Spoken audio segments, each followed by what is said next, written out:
Pod Save the World is brought to you by The Great Courses Plus. Since you're listening to the show, the chances are you enjoy learning from people who are engaging and who really know what they're talking about. The Great Courses Plus is a great way to discover more about any topic.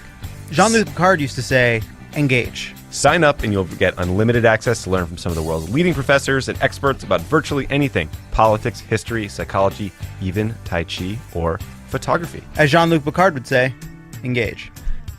Check out the course, The Everyday Guide to Wine. Guys, I just got back from Sonoma. This would have been useful for me to have watched before I got there, but instead I just tasted a few things until my taste buds were numb, and then it all tasted great. That's what it's always like with me and wine. You know, I don't get wine. I just don't get it. You know, I don't get it at all. Drink more. I'm always like, why should I have wine when I can have a cocktail? Well, you can learn with this Great Courses Plus course. You get a full month free to enjoy this and any of their lectures. If you need to use my special URL, sign up at thegreatcoursesplus.com/crookedworld. That's thegreatcoursesplus.com/crookedworld. Tommy, Again, Tommy, you could shorten the URL. Tommy, what does Captain Jean-Luc Picard say? Engage. He says engage.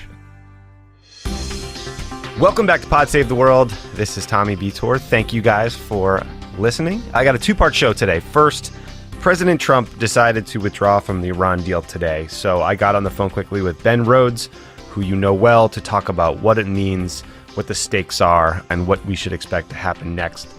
Then I had a conversation with Michael McFaul. He's a Russia expert who was the U.S. ambassador to Russia and wrote a book called From Cold War to Hot Peace, The Inside Story of Russia and America. Details his time at the White House in Moscow and the arc of U.S. relationships with Russia from the reset and the happier days at the beginning in 2009 to Putin's election to Russian interference in our elections here back home. It's a ranging set of topics in a huge news week, but I think you will find both of these guys smart and fascinating and very worth your time. So here's the interview with Ben. On the line with me is Ben Rhodes. You guys know Ben. He is the author of the new book, The World as It Is, which is available to pre-order right now and is out on June 12th. And it will tell you the story of the entire 8 years of the Obama White House, including the Iran deal, which Donald Trump just exploded to trigger and own libs like us. Ben, how owned do you feel right now? I mean, well, the sad fact, too, though, is that, like, Trump, I think, has no understanding of, like, what is actually in the Iran deal. None. And no plan for where this is going. He's just doing this to own Obama people. He's just doing this because Barack Obama negotiated this deal. And the fact that that is what is motivating the President of the United States on the most serious issues we face is actually part of what is the most angering about this decision today. So let's talk about what the Iran deal was. I mean, it was not just an agreement, right? It was 7 years of putting pressure on Iran through sanctions, through regional diplomacy, through a variety of means to get all our allies to work together to pressure them to not continue to engage in these nuclear activities, not to continue enriching uranium at a level that would produce a nuclear weapon. Who'd involve us, the Europeans, the UN Security Council had to vote for these sanctions, right? I mean, this was like this was a global effort. Yeah, I mean, Trump today is talking about, well, we'll just put on sanctions again, when in fact he just blew up the international unity that we'd spent a decade cultivating that is necessary for sanctions. As you said, Tommy, to get Iran to the negotiating table, it took 5 years of patient work with Europe to get them to put in place an oil embargo on Iranian oil, on China, India, Russia, Japan, South Korea, all of them to cooperate with our sanctions to reduce their purchases of Iranian oil, to apply the pressure that brought Iran to the table, where we then spent 2 years painstakingly negotiating a nuclear deal that dramatically rolled back the Iranian nuclear program, that destroyed the core of a reactor that could have produced plutonium for a nuclear weapon, that took out 2/3 of their centrifuges and put them under monitoring, that got rid of 97% of their stockpile, put in place inspections to verify that those things were being done. This isn't like we made a decision in one day and he just got rid of it. This was the whole world, all the major powers and our closest allies working together for 7 years to achieve a deal that could prevent Iran from obtaining a nuclear weapon. And he just, scrapped that to have a photo op, at the White House. Yeah. God, it's so frustrating. So what happens next? It seems like the Europeans are going to try to encourage the Iranians not to resume nuclear activities. And I guess, in exchange, they'll try to continue to encourage European countries to keep doing business with Iran. But, won't that come to a head if the United States slaps back U.S. sanctions on Iran? Because then we'd have to sanction European businesses that work with them, right? Yeah, there are two fundamental problems here. One is Trump said he's going to reimpose the sanctions that were relieved under the deal. Right. To do that, he would have to sanction Europe or China or European or Chinese entities. In other words, we actually never enforced those sanctions because we got those countries to cooperate and work with us. Mm-hmm. And so, he would essentially be sanctioning some of our closest partners in the world and potentially creating significant economic negative consequences from doing that. They would probably try to resist those sanctions. And so the notion that you could simultaneously have the Europeans trying to stay in the deal, but Trump sanctioning them for anything that they do in Iran, that's not going to work. Mm-hmm. And the second point is the Iranians would have to negotiate some better deal with us, and we just pulled out of a deal that we negotiated, that the U.S. was a party to. This is clearly going to embolden hardliners at Iran who didn't like the deal to begin with. And it's far more likely, I think, that you see Iran beginning to walk away from the deal than somehow them capitulating to greater concessions. Yeah, and I guess we should just, again, remind people that there is no evidence to suggest that Iran had come out of compliance with the deal. The IAEA certified that they were meeting the rules rolled out in the deal. General Mattis said the deal is in our interest. Mike Pompeo testified before Congress very recently that Iran was not cheating. So there's no argument to be made that somehow Iran forced his hand here, right? No, they spent 2 years, or a year and a half searching for a rationale of Iranian noncompliance, and they didn't find it. Yeah. And part of what is so absurd about this is not only is Iran complying with the deal, this timing is totally arbitrary, right? Because there was no Iranian violation, Trump is just randomly deciding to precipitate a nuclear crisis, an international crisis, a rift with our allies, a rift with China and Russia. At the very time, frankly, that he's already trying to negotiate something with North Korea. So there's no possible explanation for him taking this action other than some antipathy to everything that Obama did or some desire to fulfill a campaign promise. You had our closest allies working, pleading with him not to do this. You had members of his own administration, including Secretary of Defense, didn't want him to do this. You had the intelligence community finding that Iran was complying. So he is, bucking people in his own administration, people around the world, and in so doing, creating a crisis, for no reason around an arbitrary deadline. The only folks that seem to want him to do what he did today was Netanyahu and his closest advisors. I got in some trouble last week for saying that Netanyahu rolled out this new intelligence that they'd found in an effort to sort of work with the Trump administration to create the impression that Iran had violated the deal, when in fact the documents didn't show that. People accused me of all kinds of things. But today, Trump again said Iran, quote, is pursuing nuclear weapons and cited Netanyahu's intelligence presentation, when in fact nothing in that presentation showed that they were pursuing those nuclear activities today. It showed past activities, right? Yeah, no, let's be clear. That's a lie, okay? He's lying, okay? What Netanyahu put out was stuff that Iran did many years ago when they were pursuing a nuclear weapon. That is precisely why we put the deal in place. The inspections and verification regime under the Iran deal is what prevents the scenario that Netanyahu was pointing to in the past. And that presentation by Netanyahu did not amount to a violation of the deal at all. It's just the ancient history of how we got to the deal in the first place, why Iran's behavior was troubling in the first place. You take out inspectors, you take out monitoring, suddenly, once again, you don't have the ability to see what Iran's doing. You could be back in the days that Netanyahu was pointing to when you didn't have an Iran deal. So what's so absurd about this whole set of arguments is essentially the Iran deal solves the problem that Netanyahu was identifying in his presentation. What they're doing is getting rid of potentially the constraints on Iran's program and the inspections, creating the exact scenario that they were complaining about in that presentation, or that they were saying it's going to happen in 10 or 15 years. That's going to happen now. Yeah.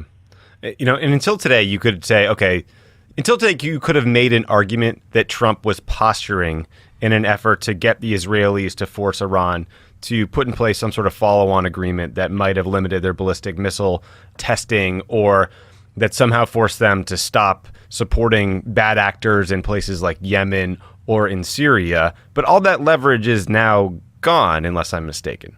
Yeah, no, President Macron of France offered Trump a great lifeline. He said, look, I will negotiate on these other issues that you're worried about, ballistic missiles, some of the provisions in the deal that expire in 10 years or 15 years. The condition, though, is keep the JCPOA, the Iran deal, in place while I negotiate that, because it makes no sense to junk the deal and get rid of those constraints and go for a different deal.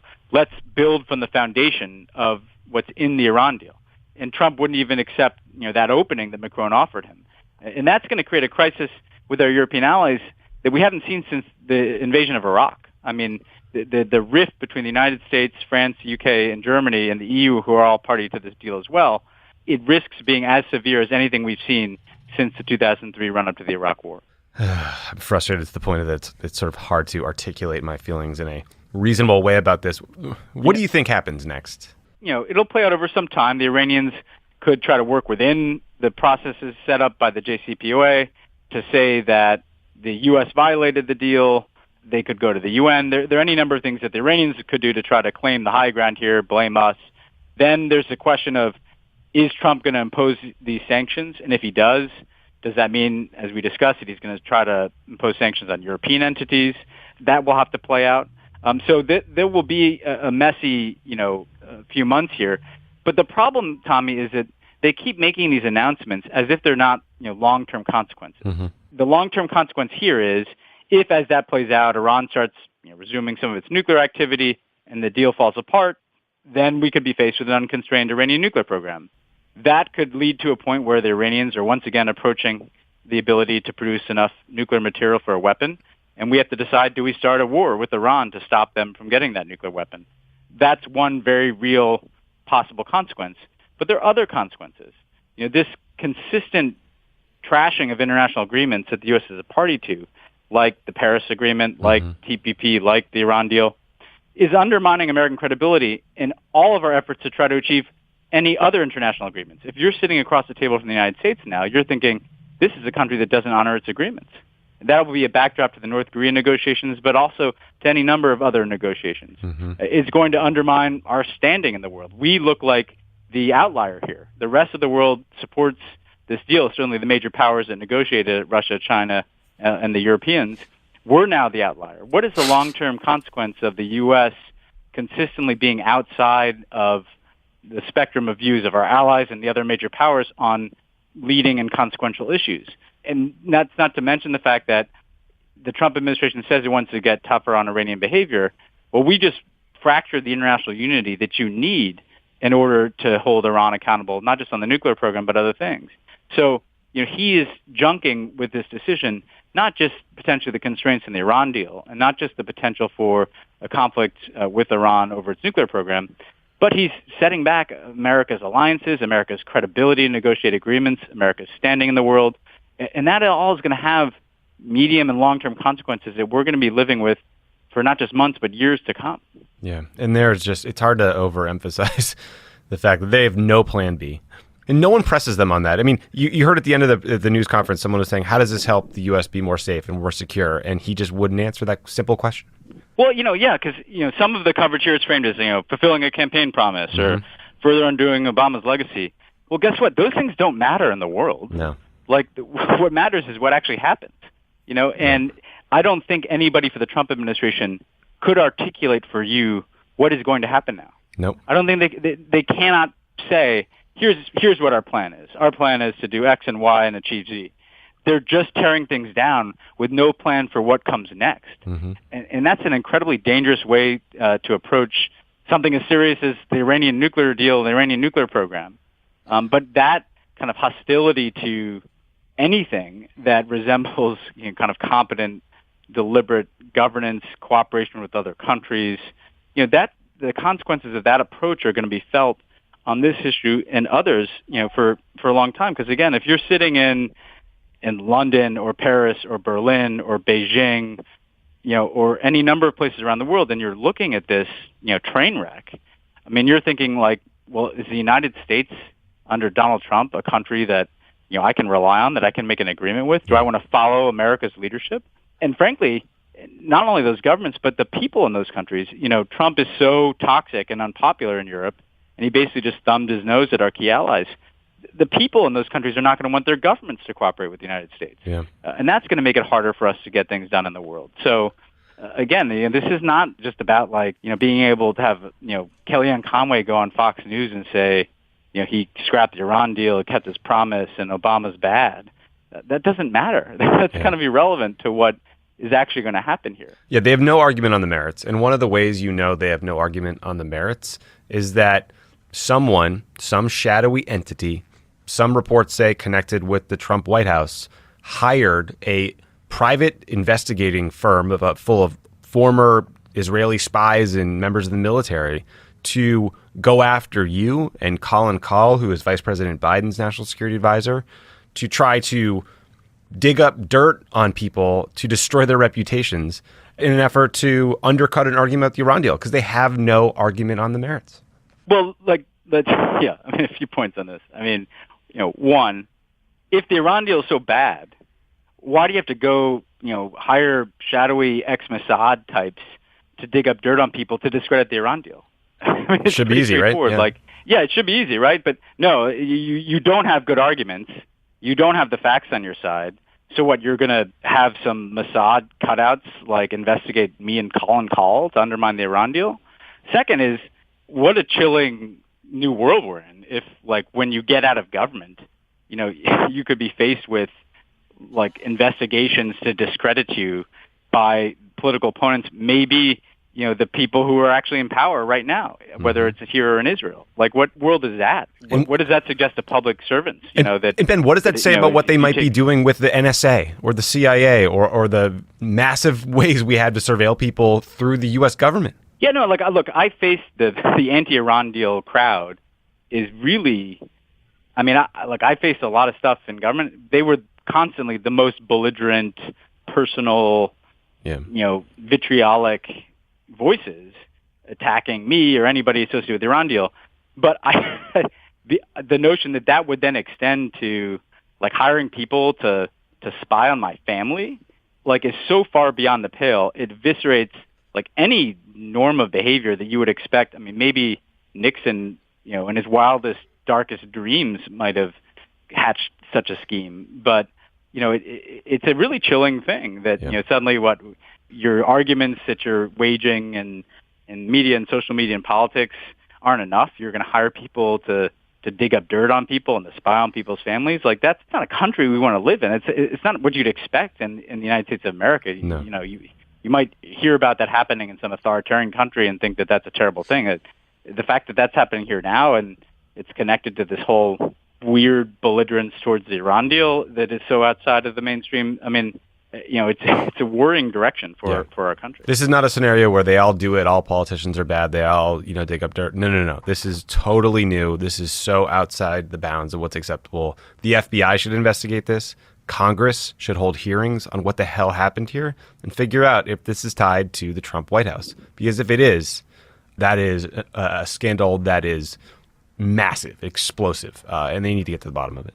Yeah, no, if anybody in the Trump White House is involved in contracting, spying on the families of their predecessors, that goes so far beyond, anything that we can kind of wrap our minds around. Yeah. And the fact that Black Cube, the Israeli entity involved in this, they denied it, then they kind of adjusted their denial. Now they're putting out some story that there's a shipping dispute. I have very little. Give me a break. No, I have no experience in the shipping industry, Tommy. I can assure you. Yeah.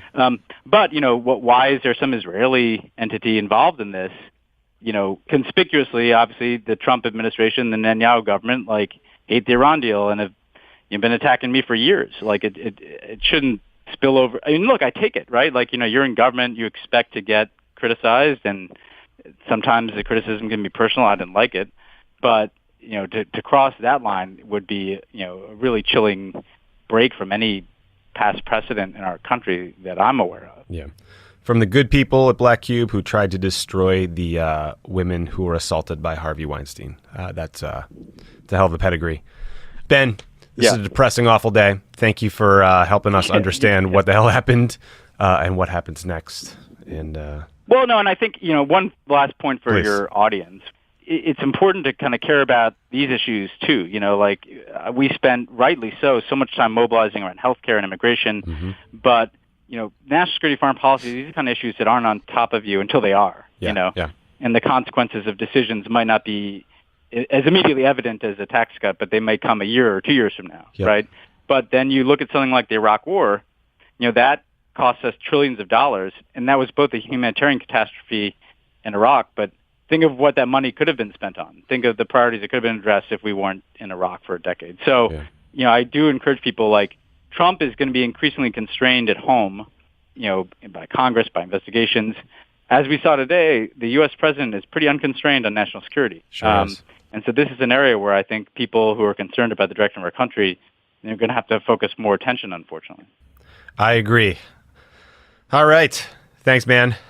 All right. Let's talk under happy circumstances. Okay, cool. Talk to you soon. We're going to take a quick break, but stick around for my interview with Mike McFaul about U.S.-Russia relations. Hey guys, it's Tommy. I hope you are all listening to Pod Save the People, hosted by educator and activist DeRay McKesson and the fantastic news crew. The show launched its second season on May 1st with special guest, the Brene Brown, and the incredible news crew of activists like Brittany Packnett, Samson Gawe, and Clint Smith. I love this show. I learned so much from them in the season 1. And if you're listening to my show, I know you're going to love DeRay and the crew and all of their awesome guests. Pod Save the People is hopeful and provides a distinct activist lens to what's happening in the world. Issues like criminal justice, policies that impact people of color, and it also just gives you a sense of what you can do to make the world a more equitable place. So check it out. You will not regret it. It is a great show. I listen every single week. Pod Save the World is brought to you by Movement. Do you guys ever just see the letters and think, Movement? Gets me every time. You guys I have want heard to us say MVMT. talk about MVMT, and you know that those two college dropouts, maybe they watched a Great Courses Plus and figured out how to start their own watch company. They've grown like crazy, though. They've sold over 2 million watches in 160 countries. Woo! What a relief. They Imagine if they'd revolutionized accidentally... the watch game. Imagine if they had become doctors or something. Yeah, that would have been terrible. I don't know if you've seen their site lately, Lovett, but they've doubled the number of watch styles, and they're still expanding. They have come a long way from being crowd-funded young kids working out of a living room. Their salad days. In the past year, they've introduced a ton of new watch collections. They cut their teeth in that living room. For women, and they've also added sunglasses. Watch for women. Now I've heard everything. And cool bracelets for her. Cool bracelets or fashion-forward bracelets? That as well. They are good-looking bracelets. They're good-looking watches, and they keep it simple. It's just a normal guy from Boston. He doesn't use terms like fashion-forward. Fashion-forward from Boston is like a Bruins T-shirt, but in the but without ketchup on it. without lobster roll stains on it or whatever it is we do. It fits you too. It's not 40 sizes too big. But these watches, they start at just $95. For a player that went to jail. At a department store that you're looking at $400 to $500 these watches. They figured out that if you sell online, you can cut out that prick middleman, avoid the retail markup, and provide the best possible price. Very harsh on the middleman. Tough hit. Some of the business-to-business seller who's like, my feelings. I'm trying to listen to a nice interview with Mike McFaul. What happened? He looks down at his Bruins jersey. He's heartbroken. He just can't catch a break. Get 15% off today with free shipping and free returns by going to mvmt.com/crookedworld. He's like, and I didn't even drop out of Brandeis. mvmt.com/crookedworld. I went to Brandeis all the way to the end. Join the movement. It'll go great with your Andy Moog jersey from 1996. Andy Moog. Pod Save the World is also brought to you by Upside. Upside. I feel like Once we're going to hear again, about Mission Control. Mission Control. Despite this recent beef between NASA and Elon Musk, being an astronaut seems pretty cool, guys. They fly through space. They walk on the moon. You get a nice parade when you get home. Pretty successful business trip right there. But don't forget, the astronauts wouldn't be able to do it without the great folks back at Mission Control. Do you think NASA charges a $4 delivery fee and a 20% automatic gratuity for meals when you eat them in your room when you're on space? What are you referencing? Room service being expensive these days. Oh. I don't know, astronaut ice cream? That sounds pretty good. Can you imagine having that kind of great support from Mission Control when you take a business trip? Love it. You were just on a long one. I was. He's so pissed that we didn't throw him a parade when he got home. What did you get? Where's my goddamn parade? When you book your next trip at Upside.com. They will be your mission control. They will look out for you every step of the way. They handle every problem that might pop up. They've got a team of specialists working 24/7 to make sure your flight, your hotel, your car rental One all time, go off without little ticker tape. hitch. Walk in the office, little ticker tape. They Would it kill monitor- anybody? they monitor- Get a couple inners, cut up some paper, throw it at me. What's the big deal? Ask Dan What's the harm? ask Dan about premature ticker tape on confetti incidents. Sick, Pod Save the World, burn. For easy booking, competitive prices, and a team that always has your back, book your next business trip at Upside.com. Sports. And for a limited time, when you book your first business trip with Upside, you get a minimum $100 Amazon.com gift card. Elijah, what was the sports thing? Go to Upside.com/crooked to book your first business trip. That's Upside.com/crooked to get at least a $100 Amazon.com gift card when you book your first trip. $600 minimum purchase required Someone while supplies last. explain the See sports site thing. for complete details. Someone. Trust the process. I'm going to get there. Dan's team lost to my team, and they had a little confetti incident because they thought they were going to win, but actually it was tied. See, what was that? What game was it? The Sixers Celtics. Oh, just quite recently. Yeah. Quite recently. Oh. No, it was quite recent. I thought that was sort of a historic. My guest today is a Russia expert. He was Obama's National Security Council Russia director. He was the U.S. ambassador to Russia for a little longer than I think he wanted at times. And now he's the author of a book called From Cold War to Hot Peace. Michael McFaul, thank you for being on the show. Thanks for having me, Tommy. You have such a distinguished resume that I left out Stanford, of all places, where you Oh, yeah, teach. that's a little thing I do on the side. Yeah, Yeah, people might have heard of it. They have a pretty good football team. we do. We're going to be great next year. You are also a return guest to the show, so thank you so much for talking to me again. So I was doing all kinds of wedding planning and preparation and tastings and visits this weekend, and in between those times, I slipped away to read the book. And I got to tell you, it is really well done. I mean, I think not only will you hear, the history of the relationships through the Cold War till now, but you'll also hear a lot of awesome anecdotes and stories that almost only you could tell. I mean, there are times when you were one of 2, 3 people in the room, the President of the United States, with Vladimir Putin, with Dmitry Medvedev. So I highly recommend people buy the book and check it out. But let's start at some happier times. Okay. We're in 2009. Yeah, when I'm working with you. Yeah, man. Those are happy times. We had all just started in the White House. None of us knew our asthma or elbow, but we're trying to figure it out. And Bill Burns, one of the most senior and respected members of the State Department, recommended that Obama do something kind of old school, that he send a letter to Dmitry Medvedev spelling out what kind of stuff we want to accomplish with Russia. And then he suggested that the two of you hop on a plane to deliver it. So it's February, it's the dead of winter in Moscow, but you guys are received warmly. What was that trip like when you guys arrived? And what do you think it meant at that time for future relations between the United States and Russia?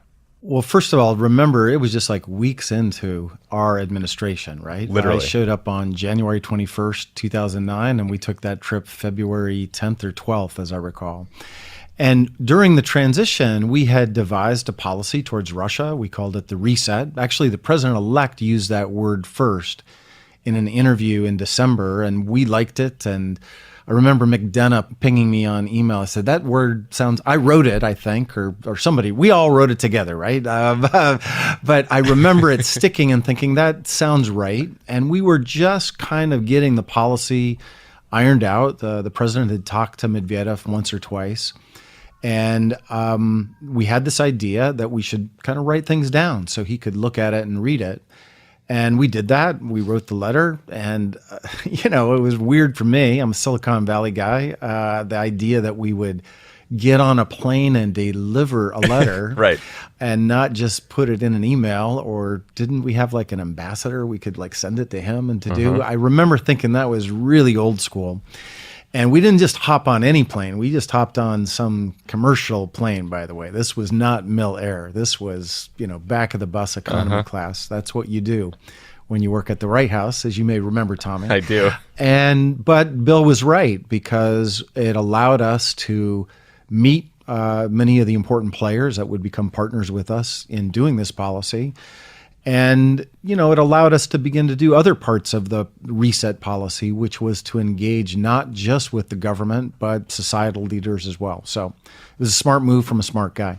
So you guys sort of laid this groundwork. You get in. These meetings are surprisingly positive. I think. Yes. I can't remember if it was Lavrov who you described as sort of smiling for maybe the first and only time in a meeting during your tenure there, the foreign minister. He was extremely friendly then. So- he turned on me bad, but big time. But back then, he was a fan of mine, yes. So this goodwill continues. I mean, Obama and Medvedev meet at the Yep. U.S. ambassador's residence in London not Yep. too long after. And we should spend a minute to talk about how unbelievable that residence is. It's truly stunning. Pretty nice place, yeah. Yes. Spaso House is pretty nice too, but that London was pretty nice. Yeah, I like your description of Spaso House. I think you said you could fit your entire home in Silicon Valley or Montana within like one room. In The chandelier room, yes. I would could. like a chandelier Yeah. room. But so, Medvedev and Obama meet. They're in London. They're on the fringe of a broader summit, but they quickly found common ground on arms control, the threat from Iran. Medvedev even gave Obama sort of a policy gift that allow us another way to supply our troops in Afghanistan. What was it like for you? A few months earlier, you're sitting at Stanford, you're teaching kids. Now you're sitting in a meeting with the president of the United States, the president of Russia, not just a fly on the wall, but an active participant. Like, what was that like for you personally, and why do you think it went so well? Well, personally, I was scared to death for most of that trip, okay? Let's just be honest. It was the first bilat, as we used to call them, right? Bilateral meeting with Medvedev. As the top guy on the National Security Council team, I was in charge of that bilat, and that means getting together our positions as a government, running the interagency process so that we're all on the same team, and then writing up the talking points for that meeting. And that was, Tommy, that was really surprising to me as an outsider, how little filter there is between a senior director at the NSC and the President of the United States. And I would write down talking points, and there the President was reading them. That was something surreal, and that was the first time I experienced that. And then just worrying that everything was going to work and all the jostling of who gets into the meeting or not. Remember those, P +2, +5, +7. Fighting over participation, which just sounds so Fighting silly. over participation. And you may remember there was somebody rather new to our team back then. Her name was Secretary Clinton. And trying to figure out that dynamic of who gets in from her team versus the White House. But the meeting itself was shockingly positive. And remember, this is a meeting we're having. It's our first meeting. Russia just invaded Georgia back in August 2008. Relations were at a pretty bad place.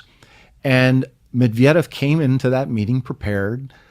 He wanted to make a good first impression. He'd actually mentioned that he read, the Harvard Law Review to impress upon Obama that he knew the articles that he had edited.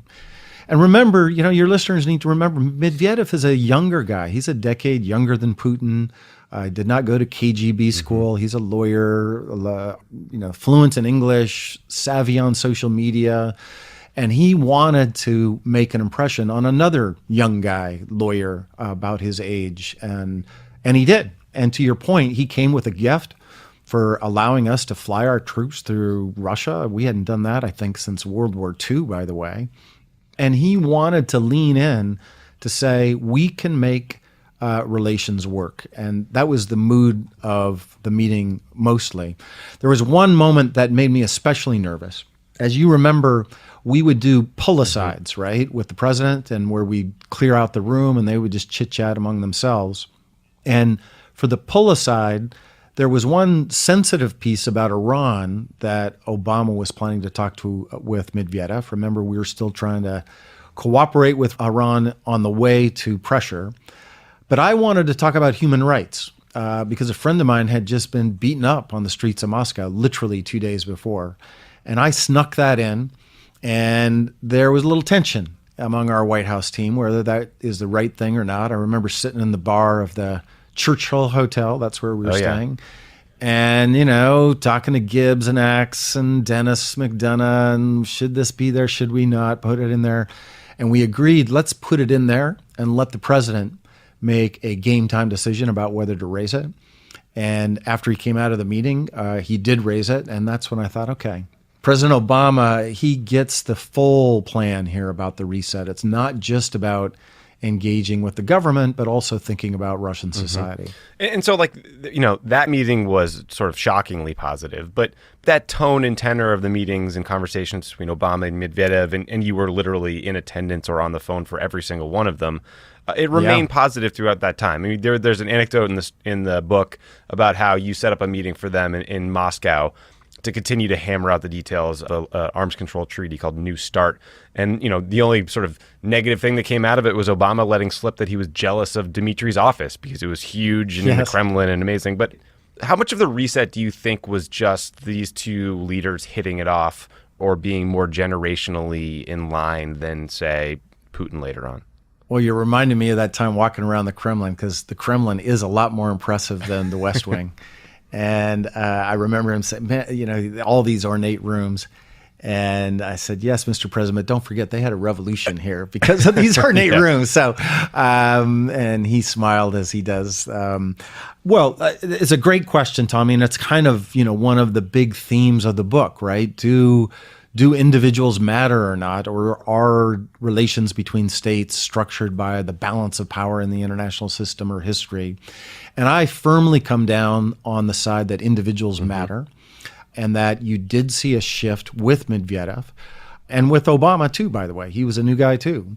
And it wasn't about, this is what people get confused about the reset in my view. It wasn't about, let's have a nice dinner and a big piece of chocolate cake and talk about what good meeting we had, right? It was never about that. It was always about, and the president as well as I do, for Obama, it was always about getting things done. And I'm using the word things instead of the SHITS word. And so that's what it was about. It was about, reducing the number of nuclear weapons in the world by 30% in terms of what you could deploy. That's what we did in 2010. That's a pretty big deal. Like, what did you do in 2010? That's what we did.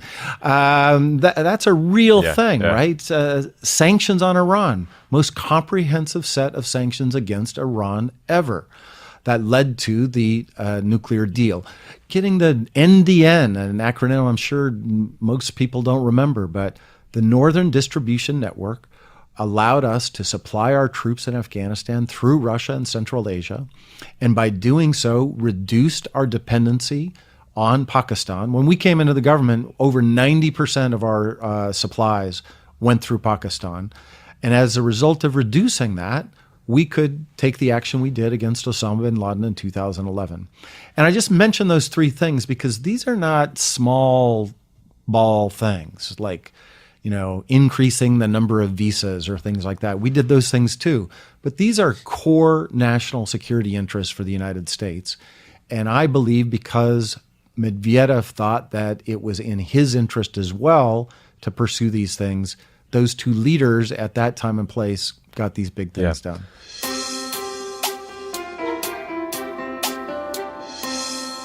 Pod Save the World is brought to you by Squarespace. Squarespace. They make beautiful products to help people with creative ideas succeed. Make it, dream it, love it, do it. You can turn your cool idea into a new website. You can publish content. You can sell products and services. You can promote your business. You can announce an upcoming project.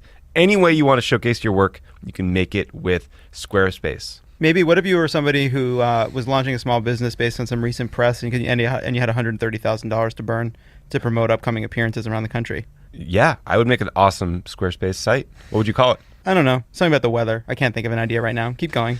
Squarespace empowers millions of people, from individuals, local artists, entrepreneurs, shaping the world's most iconic businesses to share their stories and performers and create an impactful, stylish, easy to manage online presence. Squarespace strives for excellence with beautiful templates created by world-class designers, powerful e-commerce functionality that lets you sell anything online, and analytics that I don't want a world-class designer. I want an American class designer. With 24/7 award-winning customer support, there's nothing to patch or upgrade ever. Go to squarespace.com/savetheworld for a free trial, and when you're ready to launch, use the offer code CROOKED to save 10% off your first purchase of a website or domain. Again, there's a little two-step process there. Squarespace.com/savetheworld for your free trial, and when you're ready to launch, use the offer code CROOKED for 10% off. A dream is just a great idea that doesn't yet have a website. Make it a reality with Squarespace. And late-stage capitalism.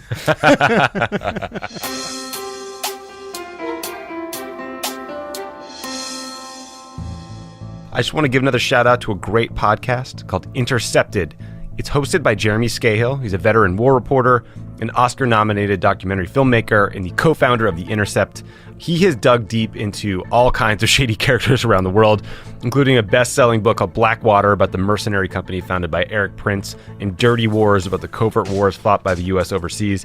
The thing I like about Jeremy is that he does not seek objectivity or hearing out both sides. Instead, he is focused on holding those in power accountable, regardless of political affiliation, and he demands evidence over speculation and lying quotes and nonsense. And he gives historical context for the ever-shifting stories of the moment.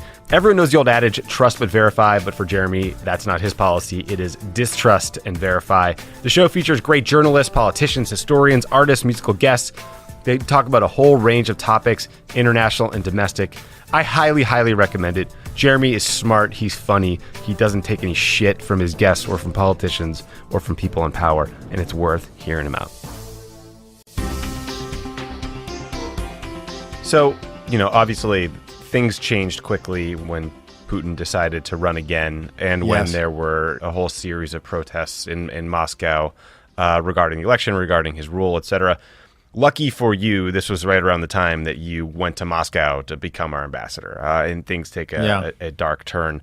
You would, in the book, you write about how you privately thought that the reset was essentially over at that point. You didn't say so publicly, but even Obama thought, we need to trim our sails. But, I was shocked at how bad it got for you personally. I mean, I know you don't love to talk about this because you're a guy who wants to talk about the team, but this wasn't just accusations that you were fomenting revolution, which were made constantly and publicly, but someone created a video suggesting you were a pedophile and circulated it. I mean, you're followed and harassed in meetings. I could not believe when I read that FSB agents sat behind you at church and that someone followed your kids to school.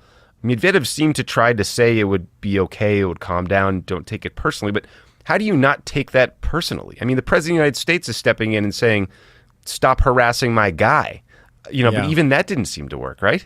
Yeah. Well, I want to back up a little bit just to remind people that I didn't go to Russia and Obama didn't send me there to foment revolution or have a confrontational relationship. He asked me to go in early 2011 because we had a lot of momentum in cooperation. And as you know, most academics only spend a couple of years in government. It was time for me to go home. My family was ready. And he was like, hey, man, you can't leave now. We got too much going on. And so he came up with this idea, working with Tom Donilon and Dennis McDonough at the National Security Council. Let's keep McFaul on the Russia account, but let's give him a job that's not as demanding on his family. And they came up with this idea. And by the way, they were right about that. I had I saw my family more for dinner in Moscow than I did working at the White House. Partly because of the time change helped. But I tell you that because, in fact, right as I was making the decision of whether to do this or not, March 2011, that was probably the peak of the reset. And in that moment, I traveled with Vice President Biden to Moscow, and we met with Medvedev. It was a pretty funky meeting, Tommy, because normally everything's set up about who gets in the room and who doesn't. And as we're cruising into the Kremlin, there people say Medvedev wants a one-on-one with the vice president. And Tony Blinken, who was his national security advisor at the time, said, under no circumstances do you let our guy go in there one-on-one. We need to have you in the room in case something comes up that he doesn't know about, right? Because remember, Obama had always been in charge of Russia mostly, not the vice president. So I literally barged into a room in the Kremlin, and thankfully there was a chair. It was awkwardly 50 feet away, but I sat there, and then later a Russian snuck in to create parody. But it was in that, I know now why they wanted that privately, because that's when Medvedev said he was going to abstain on the Security Council resolution that led to the bombing of Libya. That had never happened in Russian or Soviet history, where he was going along with military force inside a country. That, to me, was the beginning of the end. That's the precursor, because that Putin had disagreed with that. He actually publicly criticized Medvedev for the first time ever. And it was Putin's reaction to people demonstrating, right? Whether it was in Egypt or Syria or Libya, and then later Russia, that he blamed us for that.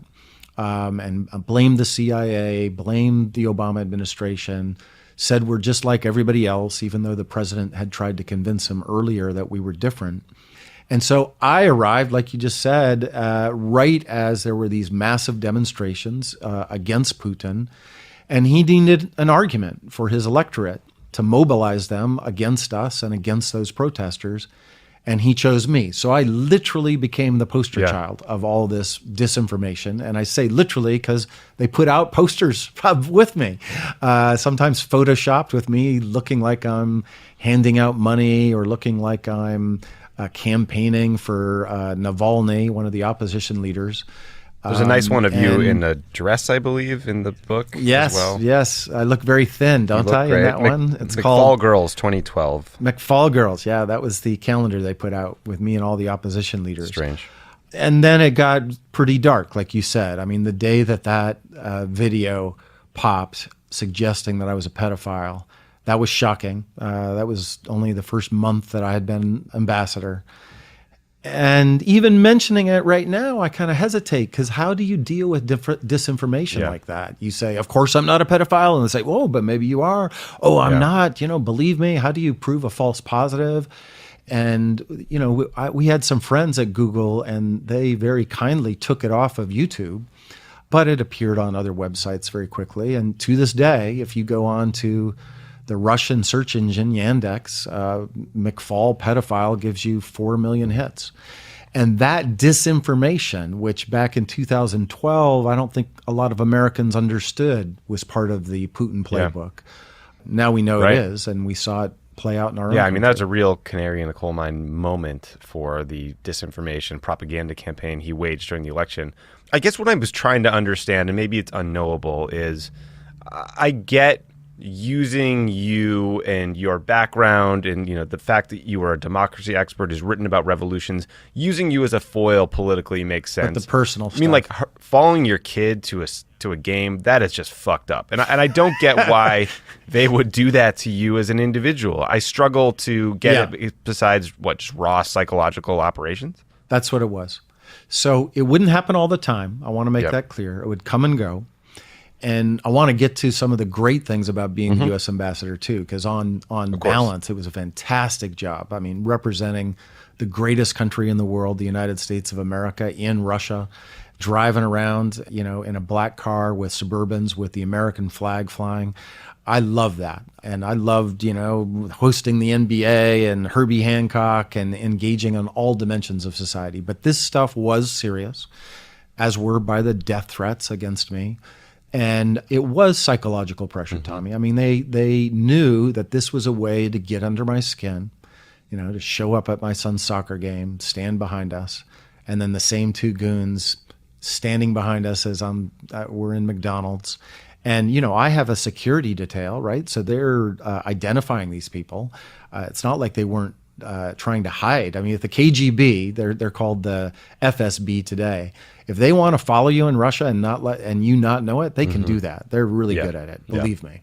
They wanted me to know because they wanted to create that psychological pressure. And when they were messing with my kids, I have to admit, that's when it was most effective in putting pressure on me. Speaking of psychological pressure, Tom Donilon, Obama's national security advisor, was in Moscow or in Russia, I believe, to meet with Vladimir Putin. And you write about how at one point, and you were attending this meeting, Putin turns to you, stares you down, and accuses you of purposely seeking to ruin U.S.-Russia relations. And that was a bad I'm trying to imagine a couple things. One, what that feels like. I mean, this is maybe the second most powerful person in the world. He can nuke us all, and he's just staring daggers at you, and you have to live in his country. But then there's a broader question that you explore in the book, which is how much of this propaganda does Putin believe? Like when he's staring you down in that meeting and seems deadly serious about his criticisms about you or his criticisms about the U.S., did you end up thinking he meant it or that this was just politics? Yeah, that's a great question. A hard question. I'll give you an answer, but I do want to remind you, that meeting. So, I mean, you worked with Tom and you know how much preparation he puts into these meetings. This was a big lay down about how we wanted to work with him. And this is President-elect Putin. This is just literally days before his inauguration. And the fact that he would meet Tom was a big deal. And Tom, as he always did do a big strategic kind of, where we're at and where we want to go in the bilateral relationship. And remember, in these meetings, Tom's the principal, as we used to call him, right? He's the person he's talking to. I'm the only other American in the room, but my job is to be the note taker. I'm not a participant. And it's Putin, and he has his national security advisor in the room. And out of the blue, he just turns and stares directly at me. So like Tom's not even in the line of his sight. And, with those steely blue eyes, he like points at me and he says, "We know what you're doing. And, we don't like it." And the sweat was on the back of my neck. And I was trying to decide, should I respond or not, or just move on? And eventually, towards the end of the meeting, I did respond. But it's pretty scary. And remember, I'm at his house. My bodyguards are on the other side of the fence. Oh my God. His bodyguards are surrounding us. He knows how to intimidate you. And I saw it with other people that we had, but he definitely knows how to do that. And that was a scary moment. To your hard question, my thinking on that has evolved. Initially, I thought it was all just PR. And in fact, one of his PR guys told me, he said, "Hey, Mike, don't take any of this personal." And I'm thinking in the back of my mind, somebody called me a pedophile. I'm not supposed to take this personal. Yeah. And he said, "Look, we're just running a campaign." And you know how campaign guys are, Tommy. They're all kind of cynical, just we got to win whatever means necessary. And he's like, "You were just, manna from heaven for our campaign because of your background and reputation. And so we're going to hammer you now. But everything will settle down after the election and we can get back to normal." And I remember that conversation. And things never did get back to normal, because I now believe that Putin is paranoid about the West, about the United States, and about people like me, that he does believe in the deep state. He really talks about that. It's interesting. It's now become part of our discussion. But he thinks there's this deep state, the CIA and the Pentagon, that presidents come and go, but they're really running things, and they're out to destroy Russia. And he considers me a part of it. And so he does believe that there's money running going on to the opposition people. He does believe that. But at another level, Putin's kind of right. I need to admit this about me, because at some fundamental level, the United States of America, at least when we were in the government, and I hope it will continue again someday, does believe in democracy and human rights and open societies. And by just living that way, I mean, I was a very engaged ambassador, right? I was on Twitter. I was showing up at all kinds of things that ambassadors don't usually do. I became kind of a rock star at universities, literally, where I would have to, sign autographs before I even got to the event I was speaking at. So much so that they banned me from speaking at universities. And that is threatening to Putin, right? At the end of the day, just being an open American, engaging, talking about coaching my son's basketball team. I mean, Putin never talks about his kids. We don't even know where they live. In an indirect way, the values of America and the values of democracy, and representing that as I did, is a threat to the regime that he had in place. That he has in place. I mean, that was one of the fun things about working with you on the NSC, was you're a Russia expert, but you were also this sort of roving, pinch-hitting democracy expert too, which came in very handy, especially later on during the Arab Spring. But there's a great passage in the book about how in 2009 at the UN General Assembly, there was a debate over the issues you're just talking about how much language about democracy and human rights to include in Obama's UN General Assembly speech. Dennis McDonough and Ben Rhodes coax you over to the Waldorf Astoria under the pretense of getting a beer, and then basically we eventually did get beers, but we had a little work to do. Then they toss you into a hotel room with Obama in the middle of edits to this speech, which is going live the next morning. Can you tell us that story? What was it like getting thrown into this debate over human rights in a UN General Assembly speech with Obama? And what's your argument to him or to anyone else for why talking about democracy, talking about human rights is important and should be included when a president speaks? Yeah, so remember, it's 2009. This is his first big speech to the UN General Assembly, and a big doctrinal statement about what he's trying to do in the world. And I'm in New York, not to kibitz on the speech, but I'm there because he has a another bilateral meeting with Medvedev, which, by the way, was super important because that's when we revealed the information we had about this Qom facility that had been secret to that point about Iran and its, trying to build nuclear weapons. So that's my day job. But my night job, and literally this night it was my night job, Rhodes would bring me in on these things because I did have, and I still do, by the way, I have this academic background and I write about these things. And Ben very generously would engage me when appropriate to add to these speeches. As you know, he was the point person on that. And there was always a time in those email exchanges where you'd get this note from Ben and say, okay, hey, thanks everybody. Appreciate your comments, but the president's seen the draft now and he's good. And that's a signal to stop sending your emails, to stop trying to, get your one more idea in there, sneaking it in some dependent clause.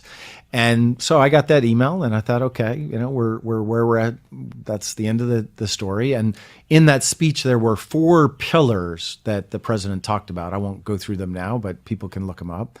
And we wanted to add a 5th pillar about what we then called universal values. And so we lost the debate. That's the way it goes in the government, right? Yep. And late at night, I get a call from McDonough and, in this kind of coarse way that it can be from time to time. He's like, get your ass over here, McFall, in room whatever. And so I showed up and I thought we were just going to go have a beer and in walked the president. And I was like, I kind of felt a little bit, Tommy, like Forrest Gump. If you remember that movie, like, why am I here? Yeah. What are we doing here? And so they started working on the speech. And by the way, I'm not going to say it on the record, but that's the first time I heard the president use some words that I hadn't heard him use before, which I'm sure you have, but I hadn't up to that point, about some things related to other parts of the speech. And then we got to the end. And that's when Ben said, well, Mr. President, some people think you should have something about advancing democracy abroad in this part of the speech. And that's when I realized what the game was here. And it so happens that I had just written a whole book on that subject. The title of the book is called Advancing Democracy Abroad, Why We Should and How We Can. And so for a political scientist, for an academic, to use my mother's expression, I was a pig in shit. Here I was allowed to work through the arguments of that book with the president of the United States and 2 of his advisors. And Obama, he's a very engaging guy intellectually. He argued back. We had a debate about something called the democratic peace, which is a theory supported by a lot of data that democracies don't go to war with each other. And that's one of the reasons why I said that's why we should support democracy, Mr. President, because if there were more democracies in the world, we would have less adversaries. I mean, think about it. Has a democracy ever attacked the United States of America? The answer to that is no. All of our enemies have always been autocracies or movements that think in anti-democratic ways.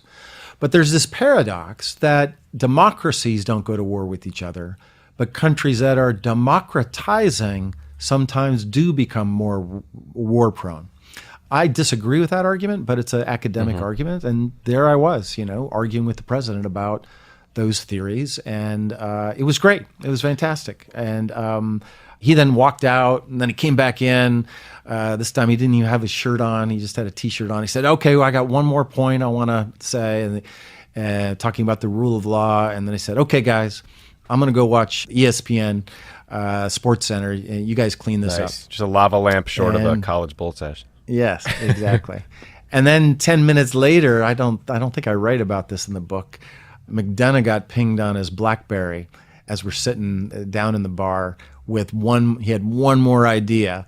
And I remember thinking, he's watching Sports Center, but the guy's also thinking about this speech and thinking about the ideas. So that was a pretty cool night. It was nice to have an intellectually curious, reasonable president. Speaking of which, the last time we talked on this show, neither of us, I was re-listening to it, neither of us really wanted to touch the allegations of Russian compromise or the P-tape because it just seems salacious and unverified and kind of unfair. Right. A year later, things have changed. Do you feel like the public statements and actions by this administration have been surprisingly soft on Russia to the point where you sometimes wonder, okay, do they have something on him? Is that a thought that enters your mind? Well, let me tell you what I know, and then let's speculate about the last part. Sure. So what I know, unlike perhaps anybody else, or very few people know, is that the Russian state has tremendous capacity to monitor everything you do in Russia. They have tremendous capacity to monitor what you do in this country too, by the way.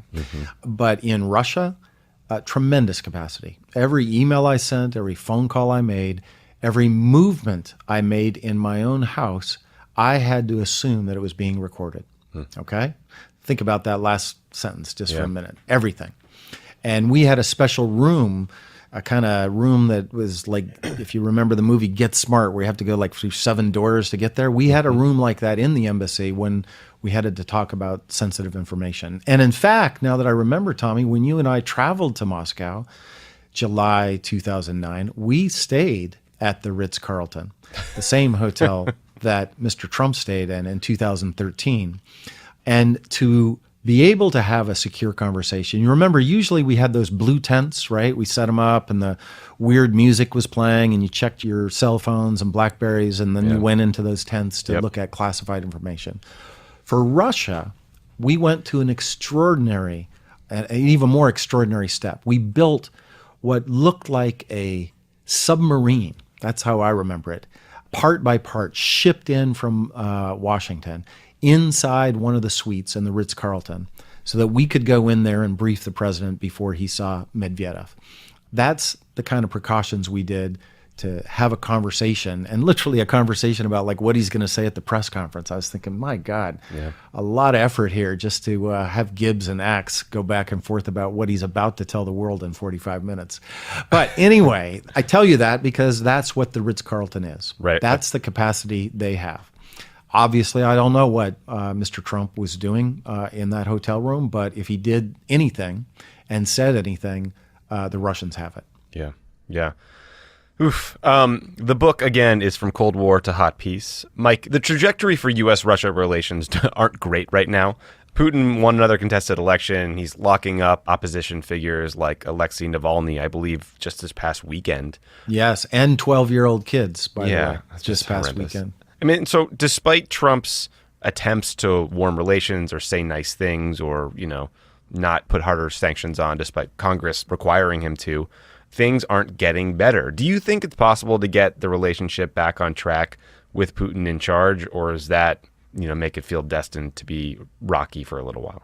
I'm not optimistic about Putin, but I'm optimistic about Russia. So let me explain that. I'm not optimistic about changing the course with Putin because at the end of the day, our debates with him right now is not about some policy issue. It is about values and democracy and those kinds of things. So I don't see an easy way to get over that as long as Putin is in power. And I also want to remind people that he's done a lot of nasty, horrible things, especially in the last couple of years. I mean, we thought, for instance, that annexation was something that we outlawed forever at the end of World War II. He did that in 2014. He supports one of the most horrible genocidal dictators of our time in Syria. He interfered in our elections. I mean, the audacity of that is something unprecedented. That didn't even happen during the Cold War. So I don't see a way to kind of just say, okay, let's just forget about all that and get on to cooperating about X, Y, or Z. I just don't see it happening. After Putin, however, I'm cautiously optimistic because I think that society, they support him now, and all countries rally around the flag during a time of war. And if you watch Russian TV, you probably don't watch Russian TV, Tommy. Don't Not waste your lately. time. But I do, and I monitor it enough to know that the way we are being portrayed is that we are at war with Russia over places like Ukraine, and all patriots rally around the flag. That happens in our country too. But that wanes over time, and people care about other issues over time. And after Putin, I do think that elements of his own government, as well as elements of his society, will want to push in a more open way, a more democratic way, a more rule of law way, and ultimately that means a more Western way. Yeah. My last question for you, and again, people should buy the book From Cold War to Hot Peace because there are an infinite number of other great stories in the book, from your time in Moscow to the White House and everywhere in between. But you wrote a piece in the Washington Post a few days ago that said the next major battle in the international war of ideas will be upcoming elections in Ukraine. What did you mean by that, and why is there so much at stake in Ukraine? Well, Putin wants that government to fail, right? He annexed the territory. He invaded eastern Ukraine, supported separatists there because this regime, in his view, is illegitimate, supported by the West. He wants them to fail. And, he used some means against us to interfere in our elections. Well, he has tremendous means to interfere inside Ukraine, and he's going to use those. And so I do think this is the fight for democracy, maybe the most important country in the world, because if it succeeds and they have a free and fair election, that'll help to, consolidate democracy inside Ukraine. But that's also a signal for the rest of the region, including inside Russia, to say that, despite our 1,000-year history and our Slavic history and all those arguments that people say, well, Russians love a strong man, if Ukrainians right next door can build democracy, that I think sends a pretty powerful signal to those very brave Democrats inside Russia fighting for a democratic future for their country. Yeah. And do you think, arming them with increasingly technologically advanced missiles and other weapons should be part of that strategy? Is that a helpful piece of this? Well, I support that, but I don't think that's the essence of it. I think the essence is consolidating democracy and markets, fighting corruption. If Ukraine can defeat its Soviet past and consolidate democracy, that's where the real focus of our energy should be, because that's the way you want to defeat Putin, you want to beat Putin, help democratic Ukraine. Yeah, good answer. Mike McFall, the book is From Cold War to Hot Peace. Everyone should read it because there's a lot of fun stories in there. A lot of great times we had together, Tommy, by the way. A lot of great times. One of the great things about writing this book was just to codify that time. And I look back at my time in the Obama administration, but especially at the White House. That was a great president. I'm truly honored to have worked with her. But we did have this team. And as I say in the book, you mention it, as academics, we kind of sit in front of our computer screens and we're solo artists, right? Right. One of the great things about working with you is being on a team, and a really great team. So thanks for having me today. Right back at you, buddy. Everyone should pick up the book. Good luck on the book tour. I'm sure you are going to get sick of talking about this, but it was interesting for me. Not with you. Okay. Thanks for having me. Talk to you. Bye-bye. Thanks again, everyone, for tuning in to Pod Save the World. It was a packed week in foreign policy. I appreciate you guys paying attention to these issues and caring. And tell your friends about the show. Rate and review us. All that good stuff. I'm still pretty depressed. Have a good one.